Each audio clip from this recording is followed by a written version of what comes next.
영화는 남성과 여성을 각각 어떻게 그리고 있을까요? 혹시 고정관념을 가지고 각 성별을 그리고 있진 않을까요? 그게 우리의 감이 아니라 객관적으로 드러난 사실이라면 어떨까요? 여기 영화가 남녀 성별을 어떻게 묘사하는지를 분석한 AI가 있습니다. 놀랍게도 이 AI는 한국 영화가 전체적으로 각 성별을 편향적으로 그리고 있다고 분석했습니다. 우리나라 작품들이 좀 편향적으로 만들어지는 것 같다라는 어떤 느낌들이 좀 있었는데 이런 것들을 좀 객관적으로 데이터화해서 볼 수 있으면 좋겠다라고 생각을 했었던 것 같아요.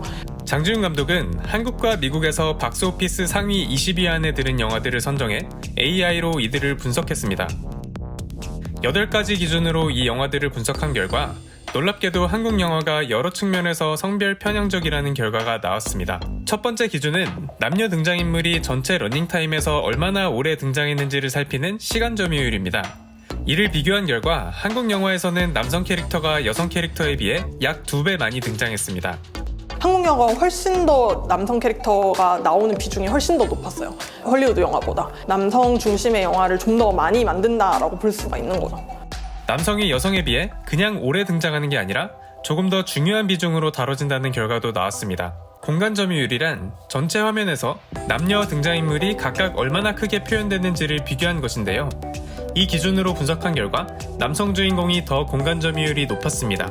감독들이 이제 그 연출적으로 봤을 때 되게 중요한 부분들을 클로즈업 샷을 이용해서 찍는 경우들이 굉장히 많잖아요. 그래서 그런 부분들이 인물에도 분명히 표현이 되죠. 사실 그리고 영화에서는 클로즈업 샷을 찍는 게 아무래도 큰 공간에서 보니까 되게 드문데 그러면은 클로즈업 샷이 남성 캐릭터와 여성 캐릭터의 비중의 차이가 있을까를 두고 본 거거든요. 아예 진짜 완전 뚜렷하게 남성이 훨씬 더 크게 잡히는 경향성이 있었어요.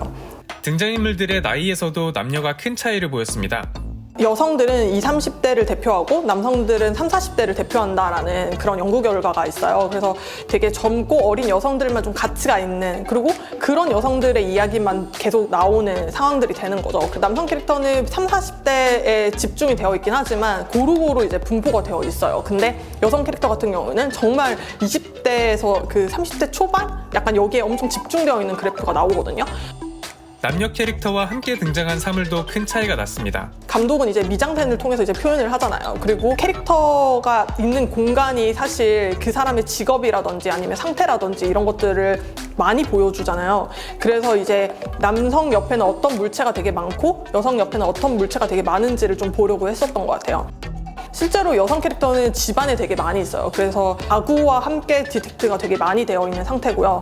남성 같은 경우에는 차랑 되게 많이 디텍트가 됐어요. 그런 거를 봤을 때 남성 캐릭터는 좀 밖에서 활동을 되게 많이 하고 여성 캐릭터 같은 경우는 집이나 아니면 이런 실내적인 공간에 많이 썼다라고 볼 수 있는 것 같아요. 영화가 성별 고정관념에서 벗어나기가 왜 이렇게 어려운 걸까요? 전문가들은 이러한 경향이 한국 영화 산업의 구조와 무관하지 않다고 말합니다.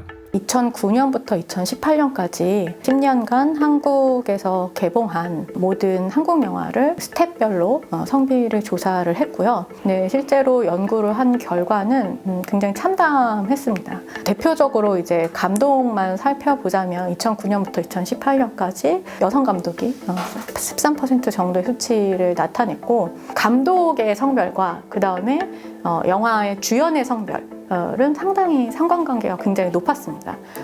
즉 여성 감독은 10년 동안 여성 주연의 영화를 만든 비율이 70%였고 그 다음에 남성 감독은 남성 주연의 영화를 만든 비율이 한 70% 정도 됐습니다. 그렇기 때문에 이제 이 성별 불균형을 맞추는 것이 결국은 영화의 어떤 재현적 차원, 서사적 차원에서도 굉장히 좀 직접적인 영향을 미칠 수 있겠다라고 하는 저희는 그런 해석을 내렸습니다.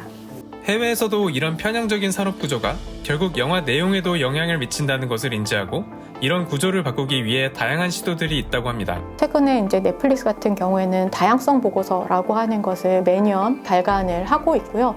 스태프들의 인력 구성, 그리고 캐릭터들의 어떤 그 다양성 이런 모든 것들을 조사하는 그런 다양성 보고서를 냈고 여성 감독은 여성의 이야기를 위한 펀드를 만든다라든가 그런 것들을 만들어서 이제 다양성들을 이렇게 높여가려고 노력을 하고 있고 영국에서 영국 영화 협회가 있는데 BFI라고 하는 지원하는 모든 프로젝트에 대해서 다양성 기준이라고 하는 것을 충족할 것을 요구해요.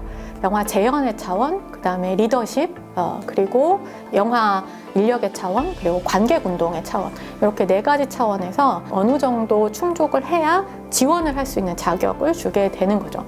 변화의 바람은 가장 큰 영화 시장인 헐리우드에도 불고 있습니다. 헐리우드 같은 경우에 한국 영화보다도 성별 불균형의 관점에서 봤을 때 사실 더 열악한 상황이었습니다.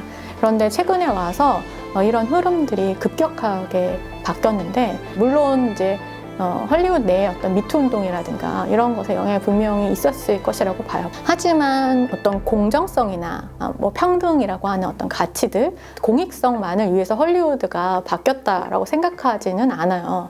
헐리우드는 분명히 시장의 판단을 했을 거고요. 흔히 말하는 이제 글로벌 시장을 타겟으로 했을 때 자기네들이 어떤 영화 콘텐츠를 만들어야 될 것인가 라고 하는 고민을 분명히 했을 것이라고 생각을 해요.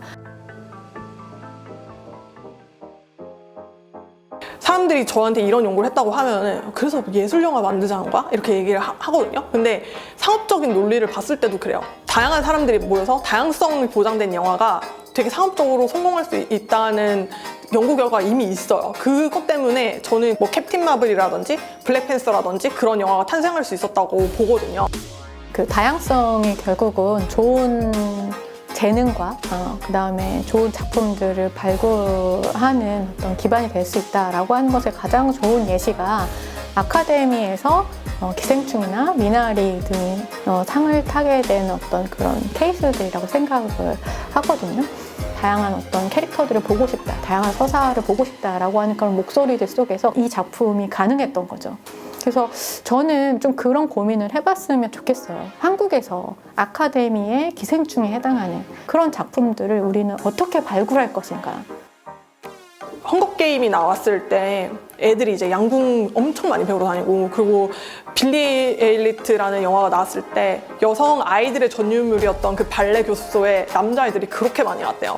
그러니까 이거는 정말 영화라는 매체가 정말 사람들한테 직접적인 영향을 미치고 있다라는 거거든요.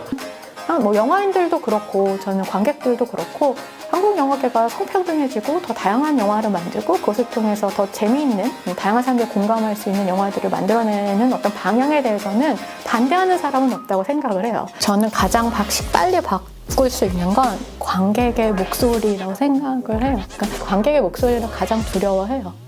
투자자들이나 제작자들은 확실히 이런 그 여성 서사, 여성 캐릭터 혹은 다양한 어떤 사회적 소수자에 대한 서사들에 대한 미디어 리터러시 교육이 좀 더 이루어져서 그런 것들을 읽어낼 수 있는 어떤 관객들의 목소리가 조금 더 커질 필요가 있다, 이런 생각을 합니다. 안녕하세요. 다페이스 선우PD입니다. 영상은 잘 보셨나요? 이 영상은 성평등한 사회를 만들어 나가는 한국양성평등교육진흥원과 함께합니다.